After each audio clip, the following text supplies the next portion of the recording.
এবার শিলচর ডিএসএ ময়দানে পতাকা উত্তোলন করলেন মন্ত্রী নন্দিতা গার্লসা।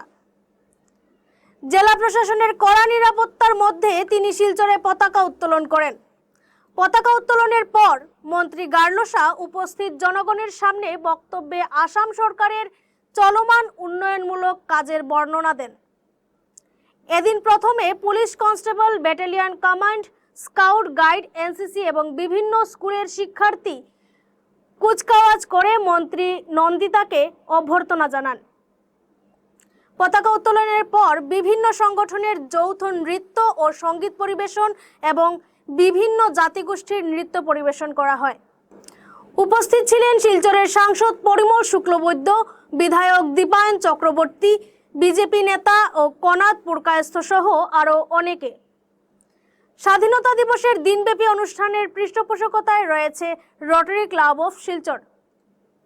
স্বাধীনতা সংগ্রাম এই আত্মবলিদান করে রাজ্যকে মহান করে তোলা মণিরাম দেওয়ান, কুশল কোঁৱৰ, পিয়ালী ফুকন, মুকুন্দ ককতি, কনকলতা বড়ুয়া, ভোগেশ্বরী ফুকনানির সাথে অন্যান্য শহীদদের শ্রদ্ধা নিবেদন করছি। শ্রী নরেন্দ্র মোদীর নেতৃত্বে বর্তমান আমাদের দেশ দ্রুত গতিতে প্রগতির দিকে এগিয়ে যাচ্ছে।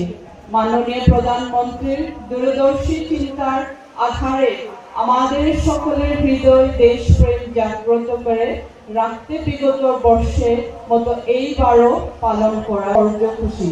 গত 9 আগস্ট থেকে আজ অবধি চলা এই সপ্তাহব্যাপী কর্মসূচিতে অসংখ্য মানুষ অংশগ্রহণ করেছে এবং নিজ নিজ ঘরে তিরঙ্গা উড়িয়ে সেলফি উঠে hargartiranga.com-এ আপলোড করেছে। স্বাধীনতা দিবসের সমান্তরালভাবে মাননীয় মুখ্যমন্ত্রী ডক্টর হিমন্ত বিশ্ব শর্মার নেতৃত্বে অমৃত বৃক্ষ আন্দোলনের কর্মসূচি রূপায়ণ করা হচ্ছে। গত বছর 1 কোটি বৃক্ষ রূপান্তরের গিনিস ওয়ার্ল্ড রেকর্ড করার পর মাননীয় প্রধানমন্ত্রীর আহ্বান ক্রমে মাননীয় মুখ্যমন্ত্রীর দিগদর্শনে রাজ্য সরকার লক্ষ্য নিয়েছে মায়ের নাম একটি বৃক্ষ রূপায়ণ করে মোট 3 কোটি বৃক্ষ রোপণের জন্য এই কার্যসূচি সফল করার আপনারা তুলবেন বলে আমরা আশাবাদী।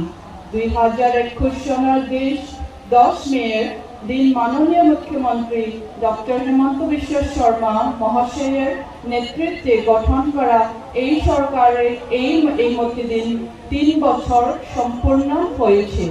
বিগত 3 বছর রাজ্যের প্রগতি এবং বিকাশ ত্বরান্বিত করার লক্ষ্যে এই সরকার উন্নয়নমূলক কাজের অগ্রসর হচ্ছে। বিগত বছরগুলিতে রাজ্যের স্বাস্থ্য ক্ষেত্রকে আগে নিয়ে যেতে আমরা উল্লেখযোগ্য অগ্রগতি লাভ করেছে, যে গৌরবের কথা। রাজ্যটির তিনসুকিয়াতে 7টি চিকিৎসা মহাবিদ্যালয় সহ 13টি সরকারি চিকিৎসা মহাবিদ্যালয় স্থাপন করা হয়েছে। ভারতের মাননীয় প্রধানমন্ত্রী 2024 সালের 4 ফেব্রুয়ারি করিমগঞ্জ চিকিৎসা মহাবিদ্যালয় এবং 9 মার্চ শিবসাগর মহাবিদ্যালয়ের আধারশিলা স্থাপন করেছেন। আসাম সরকার জনগণের স্বাস্থ্য সেবা বিকাশ এই ক্ষেত্রে কয়েকটি গুরুত্বপূর্ণ পদক্ষেপ গ্রহণ করেছে। 2831 তৃতীয় শ্রেণী এবং চতুর্থ শ্রেণী পদে অতি সত্বর নিযুক্তি প্রদান করা হবে। নিউজ ডেস্ক, গণ আওয়াজ।